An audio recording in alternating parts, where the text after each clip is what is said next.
अस्सलामुअलैकुम दोस्तों, क्या हाल है? ठीक हो? साडे चैनल को लाइक सब्सक्राइब किया करो, बैल आइकन दबाया करो। भजन अज तुहानू विखा रहे हैं जी ट्राली दी हुक लाइए ये पैप वेद पाओ जनाब। ये नाल अगू जनाब ये वैल्डिंग कीता है जी। ए वेख लो जनाब, 3 सूत्र मोटी है जी पट्टी ये नाल लाइए। उस तो बाद इस सपोर्ट बड़ी बेहतरीन है उत्तू लाइए जनाब। ये वेख सकते हो ताकि उसले जोर आता है, प्लेटा का बड़ा वजन आता है तो कुंडा ये पटी ना वजे। इस वजह तो ये अंदरों भी वैल्डिंग किया है, ये भी अंदरों वैल्डिंग किया है, इस पैप में बड़ा वैल्डिंग किया है, ये चीज़ की वैल्डिंग की है। कुंडा पा भाई, ए कुंडा पवा तो चेक करा रहे हैं। ए वेखो जनाब, फिर बस कर बस ठीक है। नट ला इतने पिछू नट ला। ए जनाब नट विखा रहे हैं थानू, ए चीज़ है जी। बड़ा बेहतरीन निज़ाम बने हुए है जनाब। ये बस कर ये जनाब पहले तले से फिट करेने, उस तो बाद जनाब अगर फ्रेम में जमाई फिट करेने ताकि पक्का मजबूत हो वही बेहतरीन।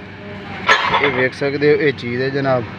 ये वेखो इधर पैर चेक करा, पैर उतना उतना तले कर, पैर उतना इतने बस कर बस ठीक। इधर लाया ओ पैप चा ये जनाब गुले ये नवा निज़ाम फिट किया जी, वैल्डिंग नहीं किया। ये गुले तुहानू विखा रहे हैं। लै भाई पैप लाया सुराख कड्डन जनाब। ये वेख सकते हो, ये वेख सकते हो। उतर चा उतर इतने चल, पीछा कर थोड़ा जिहा अग्गा लाया इतने बस।